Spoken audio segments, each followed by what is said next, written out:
धर्म का प्राणियों में विश्व का गैया मैया की, गायत्री मैया की, गीता मैया की, गंगे मैया की, वेद भगवान की, विप्र भगवान की, गुरुदेव भगवान की, भारत के तीर्थों की, महापुरुषों की, काशी विश्वनाथ भगवान की, तुलसा महारानी की, श्री शालिग्राम भगवान की, राम भवन की, श्री कार्तिक मास महात्म की। जय कर वीर बजरंगे हर हर, जो बोले सो निर्भय बोले सत्य सनातन। जय जय श्री राधे, जय जय श्री राधे, जय जय श्री राधे श्याम। गुरुदेव भगवान के युगल चरणों में नमन।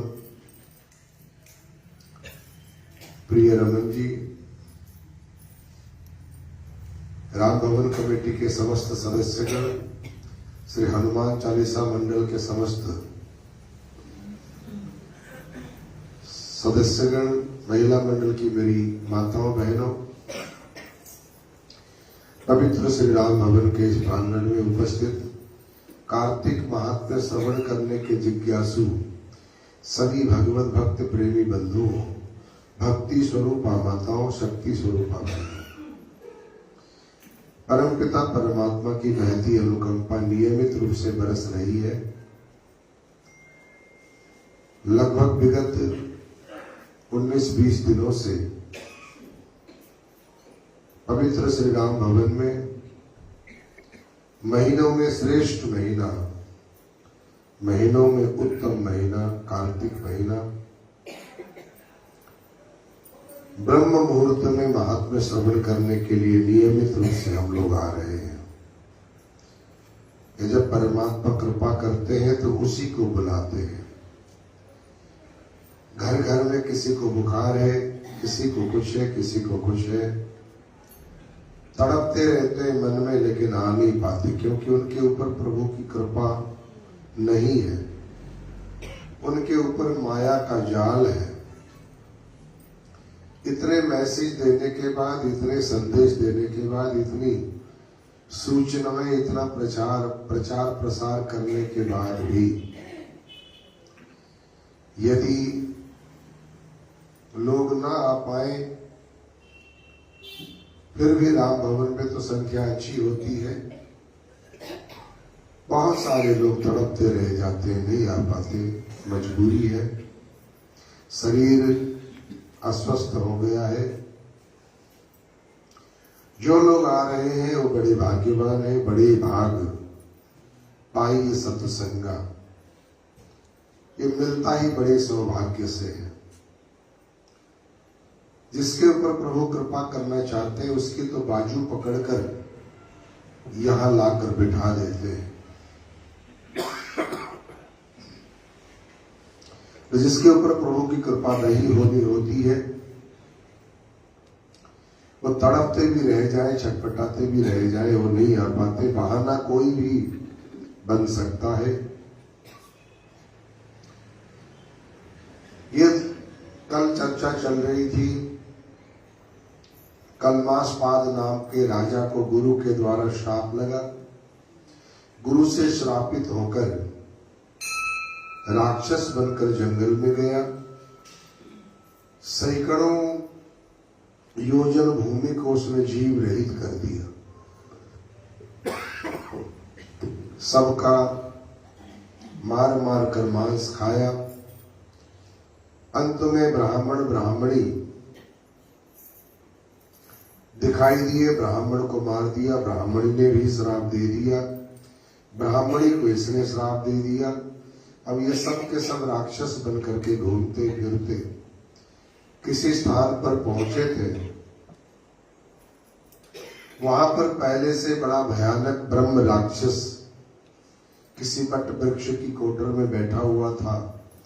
इनको देखते ही वो गर्म होकर कहने लगा, तुम मेरे पास कैसे आए हो? तुम कौन हो? उसका नाम था सोमनाथ। तो कलमासपाद नाम का राजा बोला कि तुम्हारी ये दशा क्यों हुई है? तुम राक्षस क्यों बने? ऐसा तुमने पूर्व में कौन सा कार्य किया है? तुम भी राक्षस, हम भी राक्षस, आपस में हम लोग मित्र बन गए हैं। मित्र से कभी चोरी नहीं करनी चाहिए, सच सच बात बताओ। तो जो ब्रह्म राक्षस था कहने लगा, मैं पूर्व जन्म में सोमदत्त नाम का ब्राह्मण था।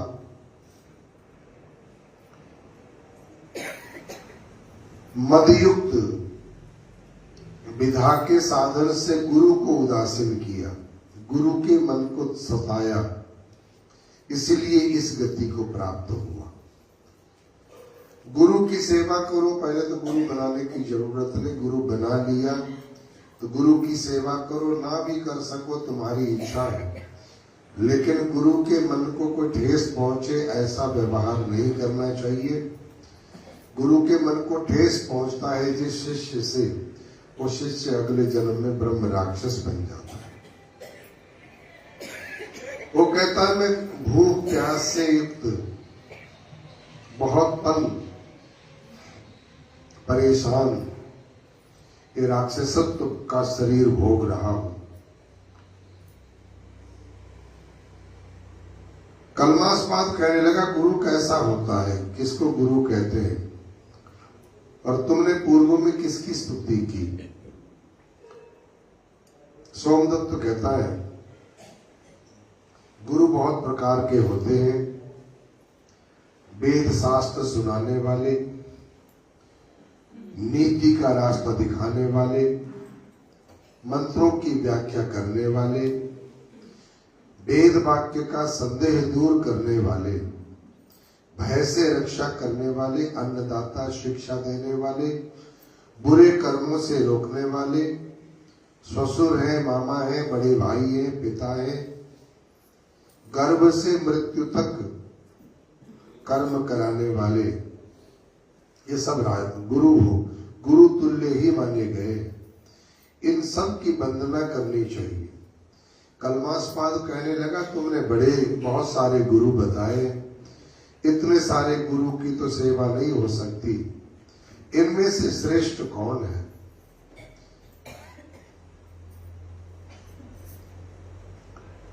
तो सोमदत्त नाम का जो ब्रह्म राक्षस था उसने कहा कि क्षुधा पिपासा से पीड़ित भी गुरु के महात्म्य में निरत, इससे कल्याण होगा हमारा। वैसे सभी गुरु बराबर पूजनीय हैं, उनमें भी जो शास्त्रों का उपदेश करने वाले हैं, वेद तथा मंत्रों का उपदेश देने वाले, ये गुरु विशेष माने गए। मंत्र दीक्षा देने वाले गुरु विशेष माने गए। वेद तथा शास्त्रों के विभाग करने वाले वेद व्यास जी महाराज ने पुराणों में सब धर्म शास्त्र कहे। जो कोई अभियुक्त रोज पुराण सुनता है उसकी निश्चल बुद्धि हो जाती है, धर्म से पाप नष्ट हो जाता है, शुद्ध ज्ञान उसको प्राप्त हो जाता है। अभी ये चर्चा चल रही थी, गौतम नाम मुनि ने ज्ञान को प्राप्त किया था। वो सोमदत्त नाम का ब्राह्मण कहता है, मेरे गुरुजी गौतम थे, मैंने गौतम से ज्ञान प्राप्त किया था। एक दिन मैं भगवान शिव की आराधना कर रहा था, पंचाक्षर मंत्र का जप कर रहा था। इतने में मेरे गुरुजी आए। गुरुजी तो बड़े प्रसन्न हुए कि मेरा शिष्य सिमरण करता है, भजन करता है, लेकिन भोले बाबा को बहुत क्रोध आया। भोले बाबा ने कहा, गुरु सामने खड़ा है और ये बैठ करके मंत्र जप करता रहता है, ये नालायक है। हे राजन, उस पाप से हम अंतकरण में जले जाते हैं। भोले बाबा ने मुझे श्राप दिया, जाओ तो राक्षस हो जाओ। अंतकरण में जले जाते, क्षुधा की अग्नि से कम मोक्ष होगा ये नहीं जानते। कब हमारा मोक्ष होगा? अरे हम भूख प्यास से पीड़ित। इतने में श्रोताओं सामने कलिंग देश का रहने वाला कोई गर्ग नाम का धार्मिक ब्राह्मण आया। कंधे में गंगा जल लिए विश्वेश्वर महादेव का नाम जपता हुआ गर्ग नाम के मुनि को उन्होंने देखा। पिशाची, पिशाच और राक्षस सब लोग उसको खाने के लिए दौड़े। ब्राह्मण ने पंचाक्षर मंत्र जपते हुए वो गंगा जल जो उसके मस्तक में, उसके कंधे में था, निकाल करके उनके ऊपर छींटे दी। गंगा जल के छींटों के पड़ते ही उनके अंदर ज्ञान हो गया। राक्षसी कहने लगी, हे कल्याण रूप महात्मा, तुम्हें नमस्कार है। जिनके नाम के स्मरण मात्र से राक्षसत्व दूर हुआ, हमने पता नहीं कितने ब्राह्मण खा डाले। महादेव का नाम महाभय से रक्षित करता है। महात्मा से राक्षस हम लोग अत्यंत शांति को प्राप्त है। सूर्य जी कहते इस प्रकार राक्षसों से कहा, गंगा का महात्म्य सुन। ब्राह्मण विस्मय युक्त हुआ। लोक की माता गंगा, और गंगा में इनकी ऐसी भक्ति है, इतनी भावना है, और गंगा मैया में इतनी ताकत है। ज्ञानी महात्मा लोगों का क्या कहना। कृपा करके गर्ग नाम मुनि तुलसी युक्त उस जल से राक्षसों का अभिषेक करने लगे। सरसों के कण मात्र अभिषेक करने से राक्षसों का राक्षसत्व सदा के लिए दूर हो गया। वो देव तुल्य हो गए। पुत्र युक्त ब्राह्मणी और सोमदत्त नाम के ब्राह्मण शंख चक्र गदा पद्म विष्णु रूप हुए। गर्ग नाम मुनि की स्तुति करते विष्णु जी के मंदिर को गए। सो कलमास्पाद नाम का राजा अपने रूप को प्राप्त हुआ, पर बड़ी चिंता को प्राप्त हुआ, बड़ा चिंतित हुआ। उस राजा का चित्त व्याकुल देख करके सरस्वती भगवती प्रकट हुई, कहने लगी, राजन आप दुखी मत हो, तुम्हारा भी कल्याण होगा। अच्छे कर्म से पाप रहित हो, विष्णु की भक्ति में प्राप्त, दया युक्त वेद मार्ग में प्राप्त, गुरु की पूजा में प्राप्ति से लोग विष्णु के परम पद को पाते हैं। गुरु जी का स्मरण किया और विधि से प्रणाम करके गर्ग मुनि की तथा गंगा की स्तुति की। उस राजा ने विष्णु जी का स्मरण कर काशी में गया। 6 महीने काशी में रहने के बाद गंगा और विश्वेश्वर महादेव को देखकर परम आनंद को प्राप्त होकर अपने राज्य को आया। गुरु जी ने दोबारा से उसका अभिषेक किया। इसके ऊपर मनोरम भोगों को भोग करके पृथ्वी का रक्षण करके मोक्ष को प्राप्त हुआ। सूत जी कहते हैं कि ये कोई बड़ी बात नहीं है। विष्णु जी के और काशी के गुण कहते, सुनते, स्मरण करते, गंगा जल का पान करते मनुष्य मोक्ष को प्राप्त हो जाता है। आप लोगों ने उत्तम गंगा महात्म्य सुना। ब्रह्मा विष्णु महादेव जिनको पार नहीं पा सकते, गंगा के नाम के स्मरण मात्र से मनुष्य करोड़ों पापों को छोड़कर ब्रह्म लोक को जाता है। गंगा गंगा गंगे हर हर ऐसा कहते हुए एक बार भी ऐसा कोई कहने से उसी समय पाप छूट जाता है, वो व्यक्ति ब्रह्म लोक को जाता है। जो लोग इस अध्याय का पाठ करेंगे, सुनेंगे, इनको गंगा का, उन लोगों को गंगा का स्नान का पुण्य प्राप्त होगा। बोले गंगे मैया की जय। कार्तिक मास महात्म्य की जय हो। आज का जो प्रसाद है